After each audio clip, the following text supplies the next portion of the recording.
Hello and welcome to Risk at Work, Riskonnect's educational web series. I'm Scott Fenstermaker. I'm the Vice President of Digital Marketing. Today we're talking about mastering digital risks with IRM Navigator, a blueprint for business resilience. You know, Riskonnect has been talking about integrated risk for years now, the idea of seeing all risks as risks, and the fundamental idea that companies do not have an adequate idea of their total risk profile unless they are seeing all their risks together, unless they are seeing their GRC risks together with their insurable risks, together with their threats to continuity and resilience, together with their projects, together with everything else. Only then can you have an adequate answer to the question, how at risk am I? How at risk is my business? And it turns out that when you set about putting risk management strategies together that neglect one or two of these important areas, the wheels can come off the wagon very, very quickly. We're going to be talking about the importance of seeing risk holistically and making sure that we have an eye on every related aspect of our organization's risk as we put strategies together. A couple of points before we begin. Number one, if you have questions for our guest today, please put the question into the question field of your webinar software. If the question is not answered during the course of the presentation today, we will reach out to you directly with an answer from our guest. Also, if you indicated that you would like CPE credit for attending this webinar, watch your inbox after we're done here today. We're going to send you a short 3-question quiz. Fill that out, turn it back in, and we will respond to you with your CPE credit. All right, well, we're going to welcome back a guest today. He is the founder and CEO of Wheelhouse Advisors. Before that, he was the global research leader for risk management technology at a little firm some of you may have heard of called Gartner. He is a many-time top author recipient and also a Thought Leadership Award winner. Has professional roles before that spanning executive management, finance, risk management, audit, and IT. We are proud to have him back here at Risk at Work. Please help me welcome John Wheeler. John, how are you doing? I'm doing very well, Scott, and thanks for having me on again. I'm really excited to share this information, not only about our integrated risk management navigator framework, but get into some of the details around it and give the audience some great takeaways that they can hit the ground running with. That sounds fabulous. Comprehensive risk insight is a good topic for you because there is literally nothing that is not in your wheelhouse. So we're going to get started. Please lay it on us. You have a ton of great information for us today, so please let's go ahead. All right, well, buckle up, here we go, and let's get started. I like to start out presentations, very succinctly, give you an idea of what you can expect. And so there are 3 things here really representing the what, the why, and the how of this presentation. And we'll start with the what, and it's all focused on the nature of digital risks in organizations today and how organizations really need to position themselves to effectively not only gain greater visibility and understanding of those digital risks, but then how they go about actually mitigating the risks to ensure that their companies are successful in achieving their both short-term and long-term business objectives. So what I've done, and this is work that really spans even before my time at Gartner, going back, 25 years now, when I was a senior executive in a financial services firm and looking to organize and bring greater efficiency to risk management.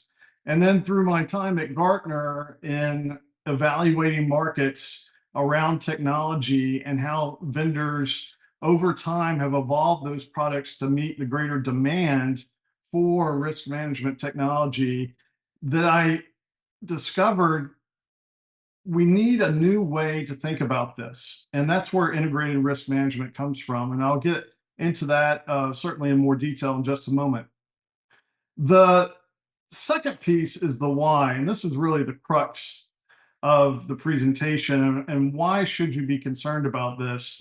I want to share with you some statistics that came out, some survey results very recently from both Riskonnect and IRM. Um, Riskonnect actually put out a report late last year, and they surveyed organizations on how well they have prepared themselves in the realm of digital risk, and more specifically in their use of AI. The finding was pretty surprising. Only 9% of those surveyed said that they were prepared for those risks, which was shocking to me. But as I work with clients, I think that level of preparation certainly is increasing rapidly, but there's still a long ways to go. And Airmic, in a recent survey, in fact, it came out in the Strategic Risk magazine very recently, uh, they found that more than 50% of organizations that they surveyed have not performed any sort of risk assessment around digital or AI risk. Yet, and this is the key here, and why I think this should be very important to you in your organization, is that board members, the board of directors, or the overarching governance body for these organizations, 78% of those same survey respondents said that the board has AI and digital risk on their agenda. Yet these organizations are not prepared. And so there's a huge gap, and we'll get into specifically why that's a big problem. And you'll see it through some, I think, very entertaining analogies that I have in just a moment. And then finally, we'll talk about the how. I'll get into the nitty gritty of the framework that we put together here at Wheelhouse Advisors, and how you can take that framework and apply it directly to your organization. Also get into a couple of case studies that will give you a little more color around that. So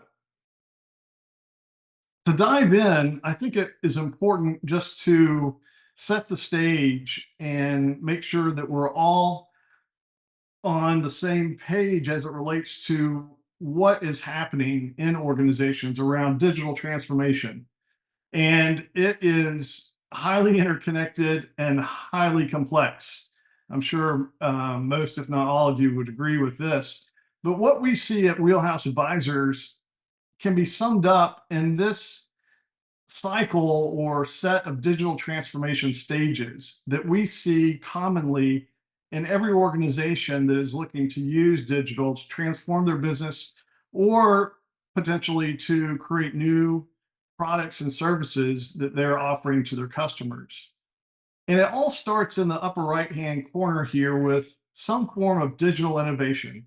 And what I'll do is kind of keep it relevant and consistent. We'll talk about AI, and specifically generative AI, because it is truly at, well, I would say past the peak of hype as it relates to market hype, and starting to lower itself into what we call at Wheelhouse the pit of empty promises. And we'll get into what that means in just a moment. But those digital innovations around generative AI, using things like ChatGPT and other large language models, typically drive some form of business change. Change in processes, certainly, change in potentially labor force, in disrupting the numbers of employees. We're seeing a lot of layoffs related to AI in the news for sure. And as those changes occur, they create a tremendous amount of risk. And throughout my career, anytime that I see the word change, I associate that directly with risk. They're almost interchangeable in my mind. And so that change will bring about some form of risk event, either internally, something breaks within the organization, it exposes perhaps vulnerabilities that are exploited by given threats from a cybersecurity perspective, for example. And it creates some form of operational disruption. And, you know, we see all the time on a daily basis, uh, taking that cybersecurity concern, and with generative AI, it's just increasing the risk around malware or ransomware injecting itself into the organization and bringing whole organizations to their knees operationally. And once that occurs, the organization has to quickly respond and determine how they're going to proceed, whether or not they have very effective recovery mechanisms in place. Certainly with ransomware, if they have solid backups that they can restore, or if they end up having to pursue paying that ransom. Some step needs to be taken, and more what we're finding through regulation is the need for greater disclosure. And by putting out that disclosure, it's focusing efforts on not only being more accurate about what occurred, but more timely. And we're seeing that this year with the advent of the new SEC cybersecurity risk management rules that are requiring companies to disclose their incidents once they've determined it's a material incident to their business operations within 4 business days. And even we're going through a set of rulemaking here in the US around the Critical Infrastructure Act that was passed a couple of years ago. And I saw on the news just this week that comments that the US government are receiving really going to the heart of that timely concern. They're asking folks in broad base of industries to report these incidents within 72 hours. And that's from the occurrence of the incident occurring, not necessarily in the FCC's realm of determining whether or not it's material. It's actually occurring. So very quick 3-day timeline. And there are a lot of companies that are concerned with that. So not only are we looking at complex, interconnected, but just the pace is so quick. So to give you an idea of what this is, including in terms of types of risk as it relates to digital, it's not only AI, it includes things like mobile and 5G, and how, say, for example, new cars, new automobiles, and how they're interconnecting either with their auto manufacturers, or even being able to be compromised through unauthorized access. You probably saw within the last couple of years the ability for hackers to take over a car, and fortunately, we're not seeing that in the wild, if you will, but the possibility is certainly there. And then it extends to things like data analytics and how these large big data resources that are being leveraged either through the likes of AI or otherwise are exposing customers, other third parties who may be involved in this whole transformation. They're exposing the privacy of their data, but also bringing on new concerns around the quality and integrity of the data that's being used. And so we're seeing a lot of threats around what's called data poisoning. So bad actors actually getting into these databases, data lakes, data warehouses, and poisoning the data so that the decisioning that's being made is somehow inaccurate or incorrect. And then this data more and more is being housed within the cloud. So off premise, outside of the control of the organizations who are relying upon it. And it was requiring a lot greater understanding and insight into how that data is being managed remotely, including third parties and vendors, which I'll talk a lot more about in just a moment as we get into some of these examples. And then IoT or robotics, so Internet of Things, the use of robotics in very different and creative ways.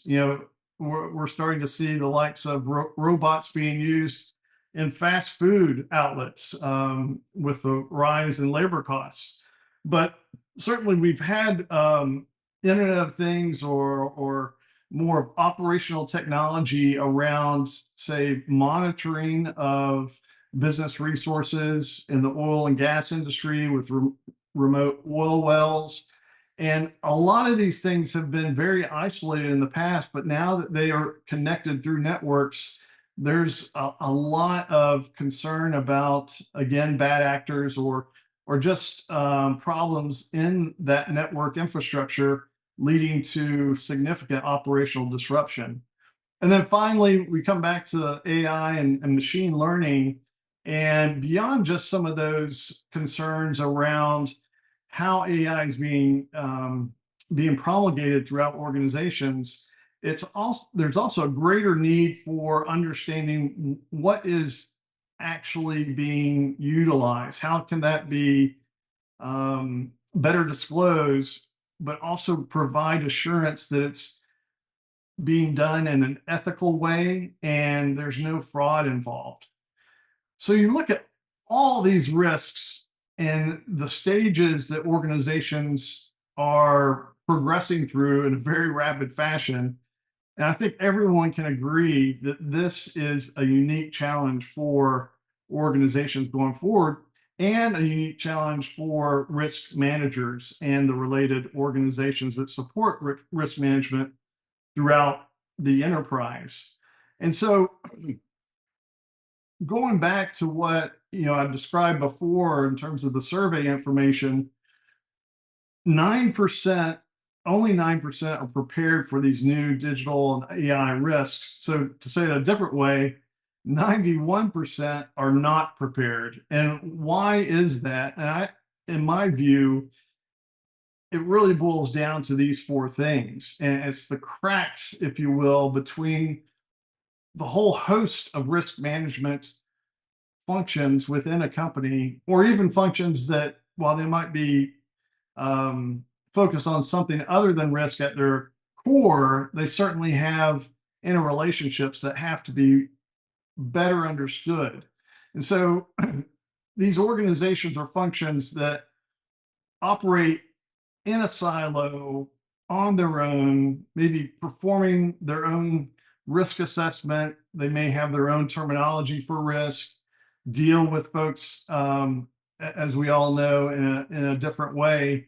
It leads to great inefficiency and redundancy, but also to two very important items. One being the visibility of the risks. And for most organizations, the 91% who are not prepared, they really have very limited mechanisms to bring this together, and it requires technology to do it in an effective way. So things or solutions similar to what Riskonnect provides in giving that broad-based view, but also the ability to drill into those aggregated risks to determine where is the root cause of this risk emanating from.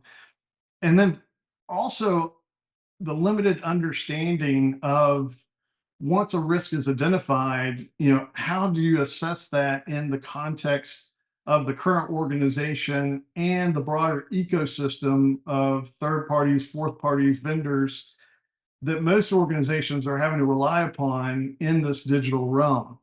And I'm really seeing this, and have for the last several years, emanating from the most senior levels of leadership, executive management, and into the board, because these folks have very little historical perspective on these new types of risks and the impacts that they bring. And without that intuition, if you will, or understanding, they are really hungry for data to help them make better decisions and understand what it means across a whole host of risk objectives that they're trying to solve for the enterprise. How that understanding can enable them to reach the goals that they're going to set for the organization to be successful. And so with that in mind, we brought forth the IRM Navigator framework here at Wheelhouse Advisors. And some of the things that I was just alluding to are key components of this framework.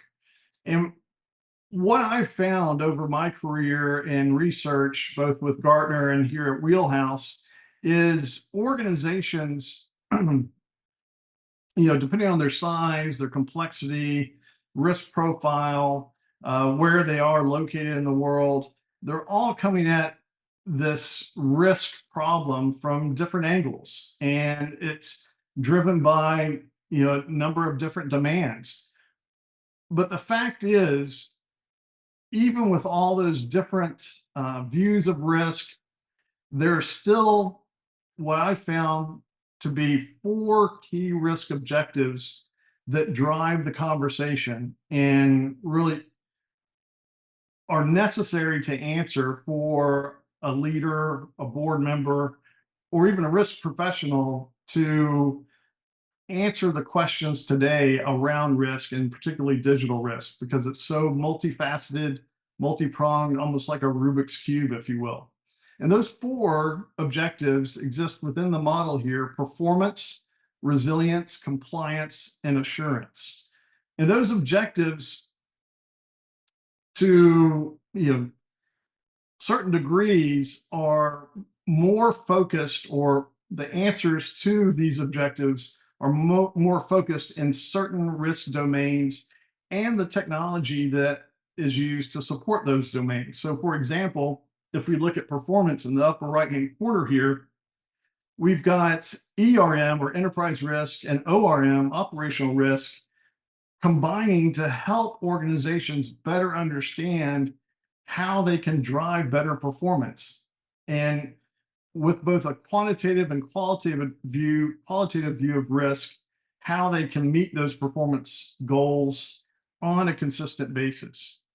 And likewise for the others around the model, which I'll get into more in just a moment, but it all drives outward to 4 key integration points and drivers for risk managers, leaders, even folks outside the organization, whether it's a third party, a vendor, some involved party, that they all have to have a common understanding of these 4 items to really succeed and manage the risk effectively. And it comes down to, one at the top, goals. So what are the goals of an enterprise, and how do they define success? The processes they need to enable that success that they're looking to execute, the assets that they need to invest in to bring that to bear, and then finally the policies that ensure that the organization is operating in a safe, sound, and legal way, if you will. So to give you a better and simplified understanding of this, I'm going to bring an analogy to you, and you'll see the picture here on the left. It's actually of a board game that many of you might know. It's called Risk. But risk management, in my view, is much like a board game. And it's a game to be won, rather than, in the traditional sense of risk management, has always been organizations playing to avoid a loss. So similar to playing a football game here in America, American football, you'll find that, and I'm going to use an example that's very near and dear to my heart because I'm based in Atlanta. The Atlanta Falcons, when they played in the Super Bowl a couple of years back with the New England Patriots, and I can't even say their name because it makes me so angry to think about it, but they played not to lose. They were up 28-3 at halftime, and they went into a defensive posture. The Patriots came back and won that game. And so it just demonstrates the need, not only in a board game or an athletic event, is that you've got to focus on what we need to do to win. And it starts with the goals on how to win the game. You got to understand what success is to the key leaders and key stakeholders. The ways you're going to play the game. Everyone needs to understand the processes so that they can play the game in the most efficient manner. And using the assets, and these are analogous to game pieces in the board that you play on. You want to have the best use of those game pieces in the board to ensure that those objectives are met. And then finally, the policies or the rules of the game need to be clearly understood, explained, and enforced throughout the performance of the game. So just to dive into these really quickly and give you a better sense of where they're coming from, goals, how to win the game, it starts with the board of directors. And I will tell you that organizations are at various levels of maturity here, and it depends on things again, like their industry, whether or not it's highly regulated or they're very risk focused. But many organizations have targeted performance objectives, risk appetite statements. Some have the metrics in place. Yours may have key risk indicators that are matched up with the KPIs or key performance indicators. And what I found is that right out of the gate, many organizations can lose the game here because the goals are either unclear from the outset, they may be not very well communicated, or somehow misunderstood in the layers of the organization where it matters most. And those are the execution layers.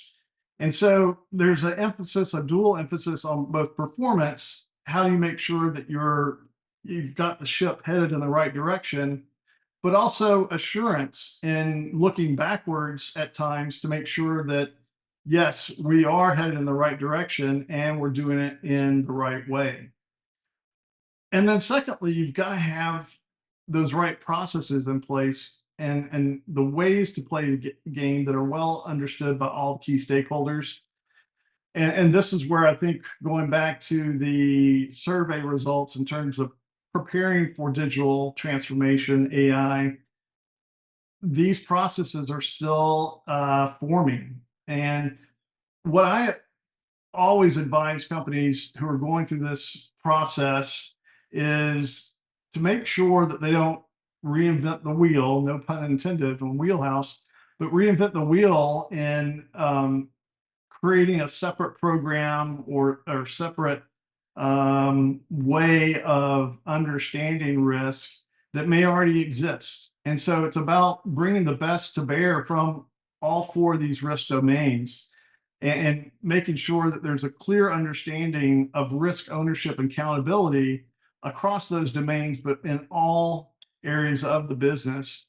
And that really drives forward the discipline, the teamwork, and the well orchestrated processes that will make this efficient in ways that not only increase performance, but more and more increase the resilience or the ability to respond and recover from a major risk event. And so to do that, you've got to invest in the right assets, the game pieces in the board. You've got to have the right resources and tools, whether they be technological or human. And then these tools and resources have to be modern, flexible, responsive, but also based on a common and shared risk taxonomy that represents a foundational game board that everyone can play on and is level, and emphasizes not only the resilience piece that I just talked about, but also making sure that organizations are playing above board, if you will, and ensuring that the level of compliance is not only met, but met in a relevant way. So we're not just compliance for compliance sake.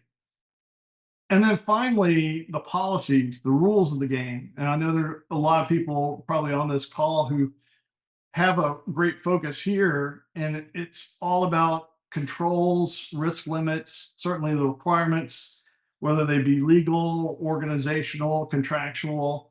And this is where you start to understand not only the emphasis on compliance, but assurance, and giving the senior leaders who are looking to understand how well they're progressing against their goals if they're doing so in the right way. So to round this out in terms of the framework and how it all comes together, there are certain key elements that are very essential across these four domains to bring to bear. And you can see them here on the left with enterprise risk at the top, technology risk at the bottom, GRC on the left, ORM on the right. What I've done is listed here really the most critical solution areas that need to be integrated in a way to provide that information that will give not only the leaders a better understanding of the risk, but risk professionals better visibility into the risks as they interrelate. And so, when you think about digital risk and all the areas that it touches upon, you can start to see in these lists how it really starts to come together. And certainly through understanding strategically at the top, where the organization is headed, what they're trying to accomplish via digital means, but also coupled with things like corporate governance and legal, making sure that they're doing not only right things, but they're disclosing those things in the right way.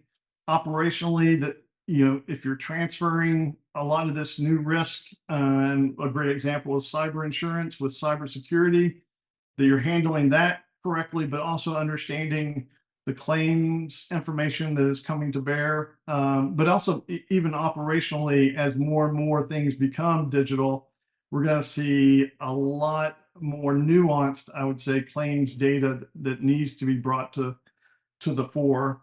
And then you think about suppliers, third party risks. Those are the real shadows that are haunting organizations right now. They just have zero visibility or very limited visibility into what their key suppliers and third parties are doing or not doing.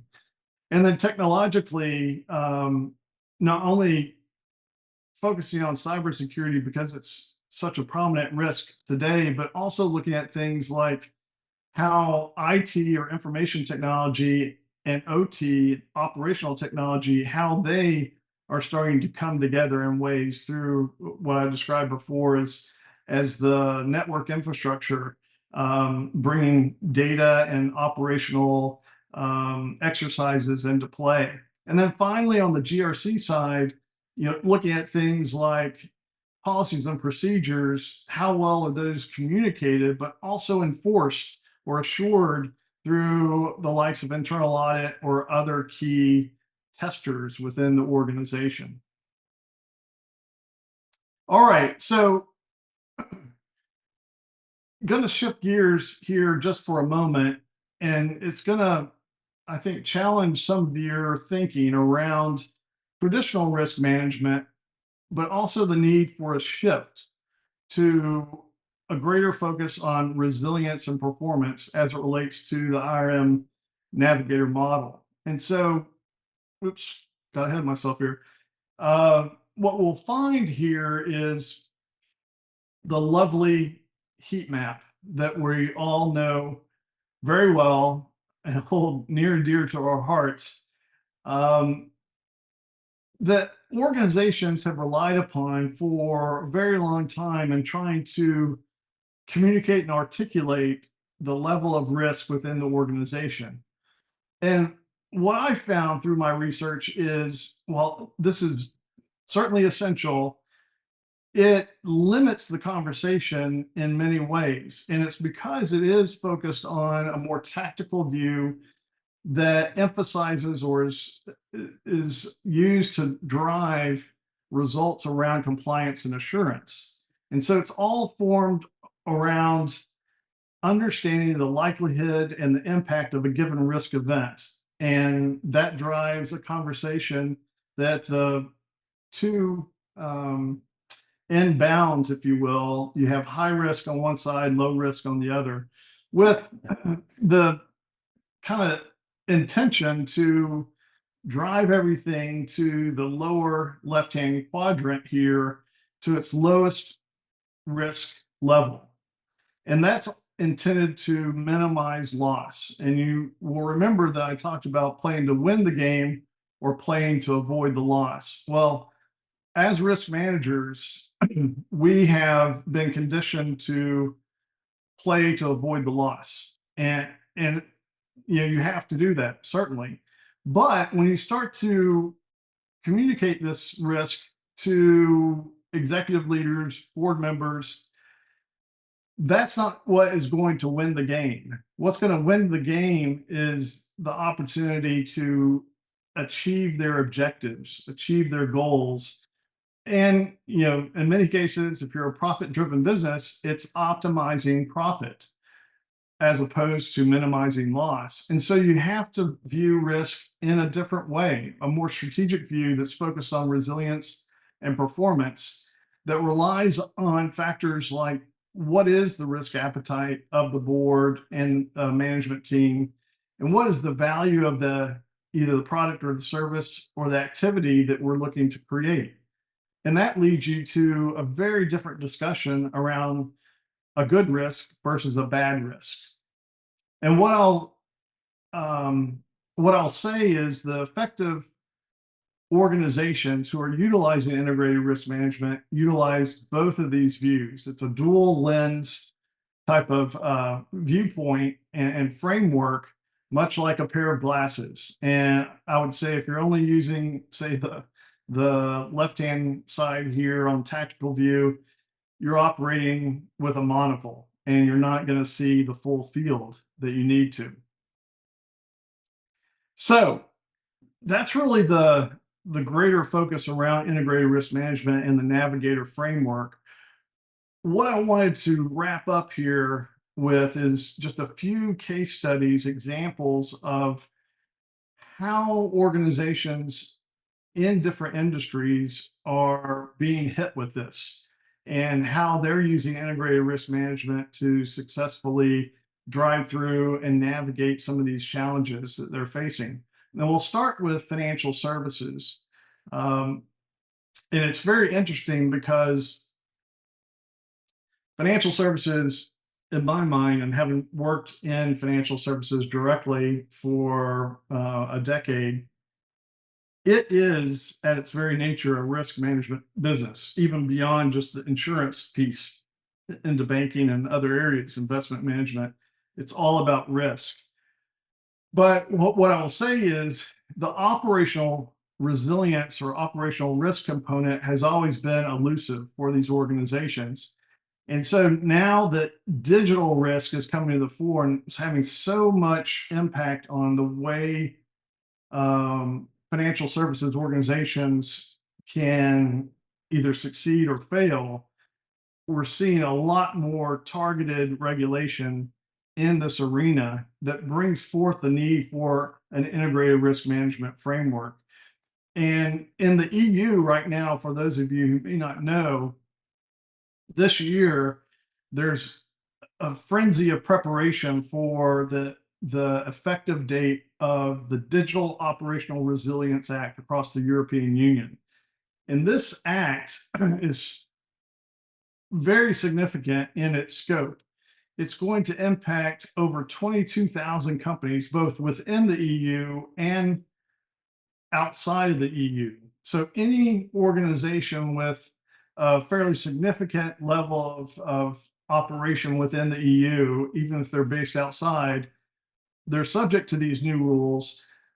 But also those companies that enable the financial services firms. So the third parties, the vendors, they might provide software or the infrastructure needed to, trade over certain exchanges. All these folks are also going to be a part of this enforcement, and it all comes to bear on January 17th of 2025. So starting this week really is a 6-month countdown. And in fact, the time window is even more crucial because this week is when the EU puts out its final requirements for compliance. And so financial services companies around the globe are scrambling to make sure that they're in compliance. And it requires integration across a number of these domains, but in particular, ERM, TRM, and GRC are having to be brought together in ways that they haven't in the past to provide a broader operational risk view of things. So understanding how the organization from a strategic objectives perspective is setting the stage for these ever emerging risks in cybersecurity, certainly, use of new fintech products and services, how this is creating all sorts of new operational type risks, but also do they have the ability to quickly recover and do things in a very ethical and legal fashion. And in one example, I've worked with a European bank who has been preparing this year for the effectiveness of the act, and they have started to use IRM to look at risk in a different way and focus on not only third parties that may not have been as closely examined as they have in the past, but also what are the key assets, technology assets that are supported by these third parties. And in the instance that I was working with them on, it led to a more focused view of their vulnerabilities and prioritization so that they could identify some significant risk that they may not have in the past. So it's all about proactive integrated risk management and focusing on the right things. And then you switch to an industry that is holistically different from the financial services world, and that's the automobile industry and how things are changing so rapidly there, whether it be with electric vehicles or autonomous vehicles, driverless vehicles. These new cars are essentially rolling digital platforms, and the massive investment that's being made is dwarfed, in my view, by the amount of risks that they're creating. And so you think about digital risks, cyber threats to the software that is required to run these vehicles. And we see that, especially with autonomous vehicles, if the software is out of date, it can lead to some very real physical risks. We had the likes of the um, automated taxis in San Francisco, inadvertently running over pedestrians. It's not a good thing, and they need to have a much better understanding of how these things are operating, and it gets into the realm of safety. But behind this, whether or not there is a huge push to harmonize regulations around cyber as it relates to vehicles. And it's called the World Forum for Harmonization of Vehicle Regulations, or in industry parlance, WP.29, and the CSMS, Cybersecurity Management Systems, that enable these vehicles. And it is a real thing. In fact, all vehicles around the globe, models 2024 and beyond, have to be certified to this standard. And as more and more car manufacturers look to ensure that those requirements are met, we're starting to find the need for greater integration and understanding how technology intersects with the operation of the vehicle.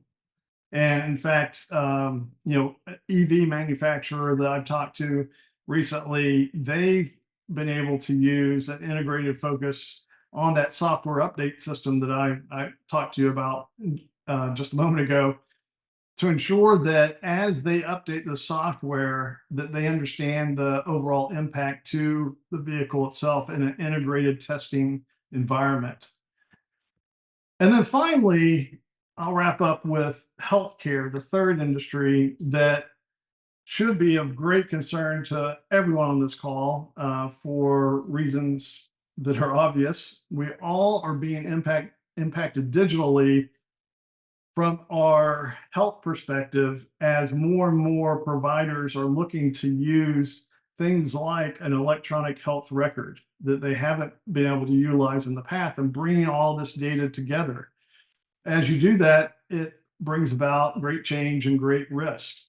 And so what in the US in particular, through the likes of HIPAA, other regulation that has been around a while, we're starting to see as more and more third parties are being implicated in some of these risk events. And the best example being the huge attack on United Healthcare subsidiary Change Healthcare, leading to a massive data breach.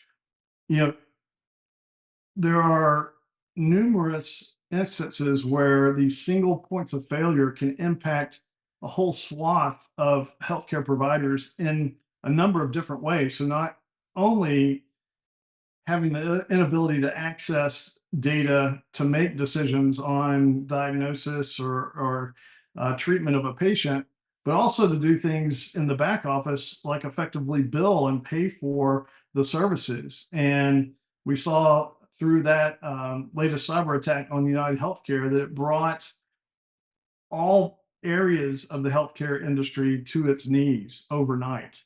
And so it's all about how these interconnected parties can really understand the cyber risks, the digital risks, and the multitude of assets that they're having to manage in an accurate and timely way to report and restore patient trust. So, with that, I want to wrap up by focusing you and going back to your office on how you can win the game with IRM Navigator, and to emphasize the four key elements: the goals, the processes, the assets, the policies that need to be orchestrated in a way that is much like playing a game. And to win the game, you've got to make sure that all four of these key areas are addressed appropriately. And so if you want to become part of the, hopefully it's more than 9% of those organizations that are prepared for this onslaught of digital and AI risks, you've got to be able to solve for all four of these areas. So with that, I'm going to conclude and turn it back over to Scott. And I know he has some questions for me. So Scott, take it away. Thank you very much, John. A lot of fascinating information here. We have time for one or two questions, I think. So I want to stay on this idea of winning the game with IRM Navigator, and talking to people about how they should think going forward, and what their first steps should be, and how they might want to change their mental set. Do you have you had an experience, or does a experience come to mind where you perhaps have, this could be either at Wheelhouse or with Gartner, you've witnessed a company getting into risk-related trouble because they did not have an adequately integrated aspect to how they were thinking about risk, and maybe a situation where you were actually able to introduce something like the IRM Navigator and say, well, the reason why is because you kept your eye on this, but we failed to keep our eye on this, and thinking about this holistically will deliver better outcomes. Can you talk? Have you had that experience, and can you talk perhaps a little about that? Yeah, most definitely. And I'm going to give you an example that crosses a number of different clients, and this comes from my Gartner days, um, and specifically around the Chief Information Security Officer Mm-hmm. and how they operate um, in prioritizing resources and addressing the growing number of threats that they face on a daily basis. Mm-hmm. So, what I found in dealing with them, and I know it's happening today because of what I talked about with them several years ago is now coming to fruition, and the burnout that we see among CISOs, or just their challenge with dealing with limited resources is in the past, the justification for their budget, for their whole existence, if you will, was largely driven by compliance. Hmm. What is the latest regulation? How can we make sure that we are in compliance with it, whether it's the likes of PCI and retail, or HIPAA and healthcare and the High Tech Act as well. That was their go-to. And it's because it is the easiest thing to point to when you're looking to justify your budget. Sure. But what happens is you lose sight of what is the overall relevance to the organization as the organization changes. And as I'm sure most people on the call will readily agree, is regulation is a lagging activity. Yes. It's something that comes to the fore after a major event. Um, and so if you're relying solely on compliance to drive your program, then you're already behind the eight ball because you're operating off of requirements that are going to address problems in the past, not what's going to happen to your organization today or into the future.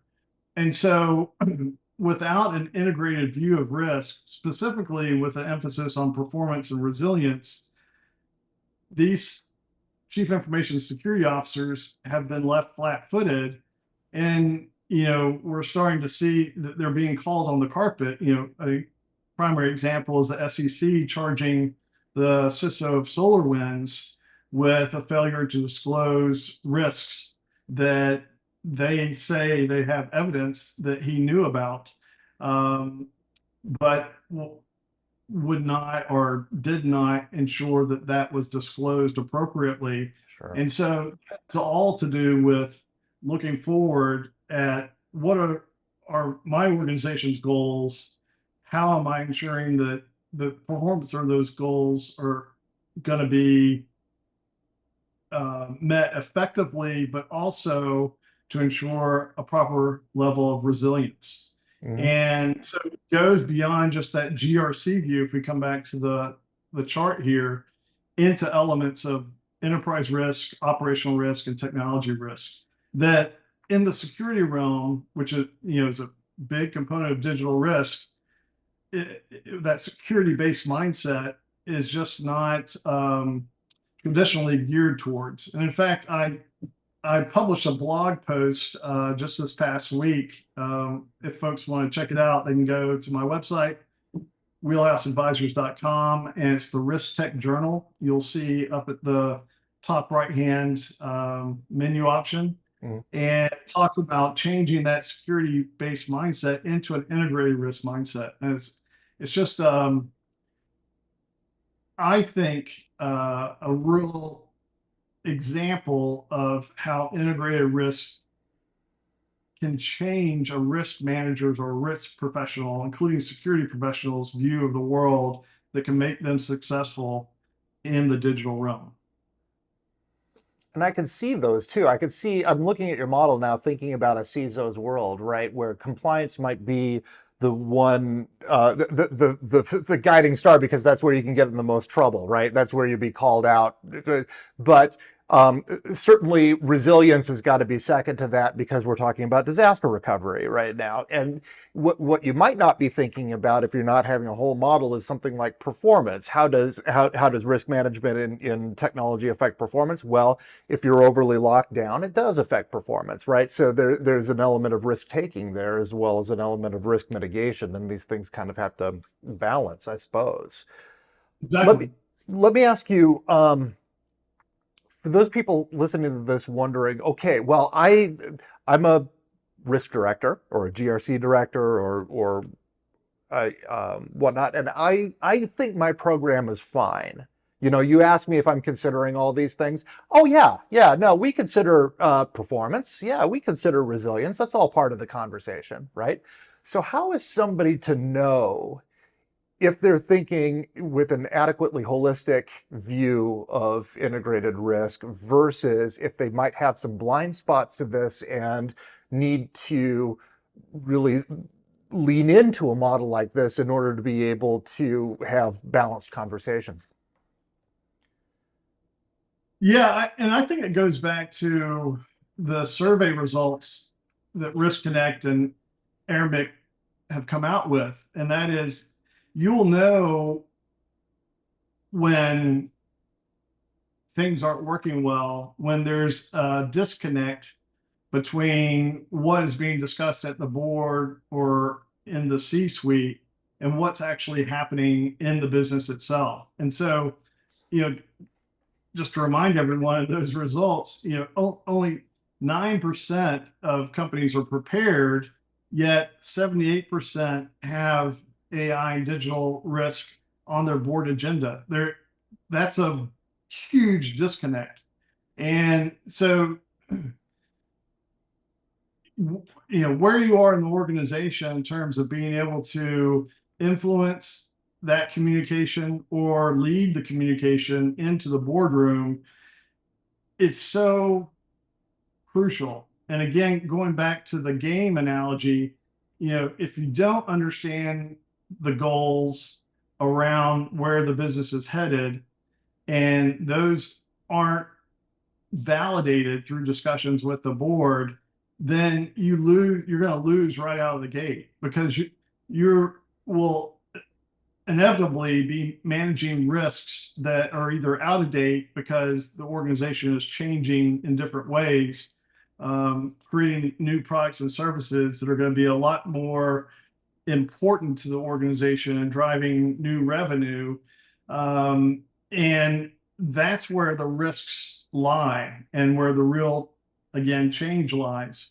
And so there's got to be continuous discussion, understanding of the strategy, the goals, and then a feedback loop, if you will. How are we executing against those? And that's what the IRM Navigator is all about, is how can you complete the full loop to address all four of these key risk objectives that we have in the model.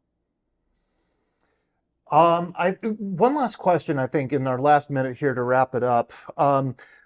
What's the first thing? What's the one first step that you want to leave people with here today? They'd say, okay, I have this model here. There might be some application because the board conversations that we're having are not necessarily matching the on the ground risk conversations. What's the first step that I do? What do I take first out of this to make this actionable? Yeah, I think beyond just understanding those goals and objectives is then to begin to break those goals and objectives down into activities and I would say targets in terms of metrics around what truly is the measure of success. So as an example, I talked about key performance indicators and key risk indicators. If you're, say, a financial services firm looking to roll out a new fintech product, you certainly want to understand what are the overall goals around how much revenue that product is going to generate, but coupled against, what sort of risk are we bringing on in terms of maybe trying to exploit a different market or customer type. Maybe, we're going to be accessing data that we don't have. It's going to be sourced through a third party who, certainly has their whole infrastructure that they need to maintain, and providing that data to ensure that it is, not fraudulent, that it's of high integrity. All of those risks need to be identified, and using that dual lens view with the heat maps, a determination needs to be made on the front end of, is this truly a good risk to the business or not? And the only way to do that is really to adopt a more of a business case view of risk and understanding what is our appetite and defining that clearly through key risk indicators and matching those up against the value, the key performance indicators, and then determining with the senior leaders, the board, if it's good risk, if it's a bad risk, or somewhere in between. And then based on that agreement, how do we go about managing to that? And that's where you get back to the left-hand side, the tactical view is starting to manage to those targets. So bottom line, it's really gaining clarity, putting it into real metrics, and being able to start to not only quantify the risk, but use that in a way that helps enable the conversation around, does this make true business sense through a business case view? Perfect. I think we're going to leave it there. John, thank you so much for joining us today. To all of the people in our audience, thank you for spending some time with us, and we will see you on the next installment of Risk at Work. Take care.